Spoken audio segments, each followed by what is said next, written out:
So here at the Stadium of Light, where Sunderland have been beaten 3-0 by Newcastle in the FA Cup third round. The opening goal coming in the first half, Dan Ballard putting in his own net, and then 2 goals from Alexander Isak in the second half, the second one coming from the penalty spot. And Phil, in the end, was it just a case of a Premier League side against a Championship side and the clash showed, really? To an extent. I think obviously, for Sunderland to win, Newcastle United would have to have been well short of their best, and they weren't. They were very good. Eddie Howe spoke afterwards in the press conference about how he felt that the midweek without a game benefited them. Their energy levels were back to their best, and you could see their pressing game was exceptional, and their intensity and their physicality. But I think there's a lot more Sunderland could have done. I thought their approach was way too passive. You actually saw in the second half when they played a bit more direct and got forward and showed some intensity, they actually caused Newcastle a few problems, got Pritchard into good areas. And I just felt, I felt there was an intensity lacking. I thought it was a passive display. I thought it was way too easy for Newcastle to get down the flanks, and Sunderland never really tried to change that at any point during the game.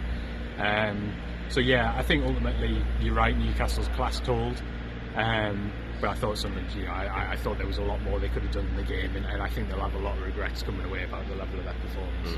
It was a shame for Dan Ballard, because I thought him and O'Nien, particularly in that first half, were very excellent until the goal, and were kind of marshalling Isak. But as soon as the goal went in, it kind of felt like it was kind of inevitable, wasn't it? Yeah, I thought Ballard, I agree with you, he was excellent, and to be fair, I don't know criticism for the own goal, because Isak's tapping it in the back of the net.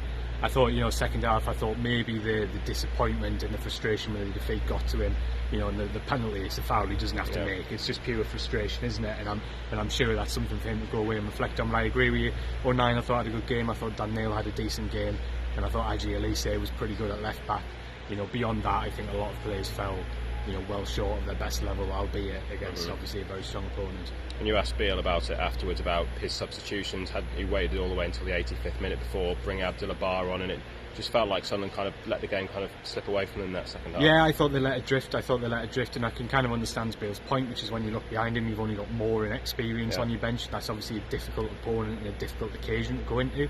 So I kind of understand that, but if that's the case, then it also tells you that the depth in the squad isn't right. So I think that absolutely shows, that ultimately the team is a long way off where it needs to be to get to the level it wants to compete at in the long run. We'll have more reaction to today's game over on the SFC section of the Echo website, and then we'll have build up Sunderland next in action. They're away at Ipswich on Saturday.